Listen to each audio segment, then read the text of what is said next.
امام بخاری کا نام سنا ہے نا؟ اللہ اکبر، رسول اللہ کی 6 لاکھ حدیثیں زبانی یاد تھی. اللہ اکبر. اور آج امام بخاری کی کتاب صحیح بخاری، اصح الکتب بعد کتاب اللہ، کتاب اللہ کے بعد سب سے صحیح کتاب بخاری شریف، آج دنیا اسے چومتی ہے. ختم بخاری ہوتا ہے، یہ امام بخاری کی جمع کرتا ہے. امام بخاری سفر پہ جا رہے تھے اور امیر آدمی تھے.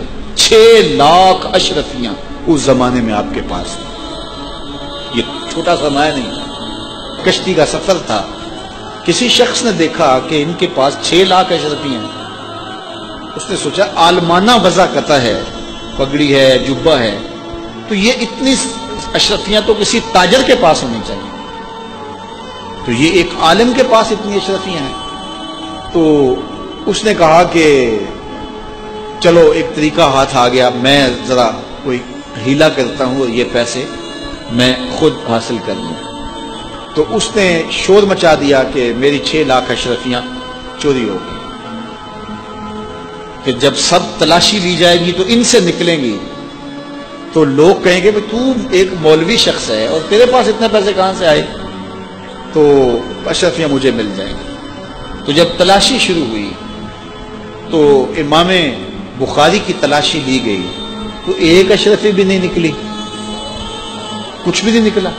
سارا سامان ٹٹولا گیا، کچھ نہیں نکلا. خیر چلو، لوگوں نے اس کو کہا تو جھوٹا ہے، تم نے خام خواہ جو ہے وہ ایک مکر کیا ہے. وہ بھی بڑا پریشان تھا کہ اشرفیاں میں نے ان کے پاس دیکھی ہیں، گئی کدھر.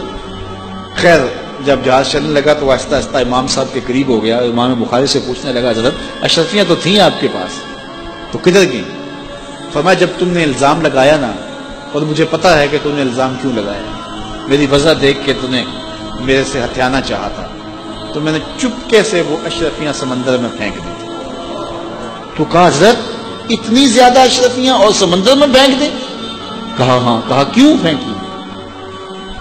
تو حضرت امام بخاری فرمانے لگے کہ اگرچہ وہ اشرفیاں میری تھیں، میری ملک تھی، اور تو نے اگرچہ یہ شور کیا تھا لیکن ایسے مجھ سے لے بھی نہیں سکتا تھا، لیکن ہو سکتا تھا کہ کوئی ایسا فیصلہ ہو جاتا اور اشرفیاں مجھے تجھے دینا پڑتی، یا کوئی آدھی آدھی کر لیتے یا کچھ ہوتا. تو اب میری وضع عالمانہ ہے اور میرے اوپر لگ جاتا ہے الزام چوری کا، اگرچہ میں چور نہیں ہوں، لیکن لگتا تو الزام قیامت تک لوگ میری حدیثیں قبول نہ کرتے کہ اس پہ تو چوری کا الزام ہے. تو کہا میں نے اپنے کام کو محفوظ کرنے کے لیے اشرفیاں قربان کر دی. اتنی اشرفیاں صرف اپنے کردار کو بچانے کے لیے، اور ہم ٹگے کے لیے، چائے کی پیالی کے لیے دین بیچ دیتے ہیں اور پھر کہتے ہیں آج علماء کی قدر کیوں نہیں ہے. میاں قدر ہم نے خود بیچی ہے. ایک ہی چیز ہے، یا پیسے لے لیں گے یا قدر لے لیں گے.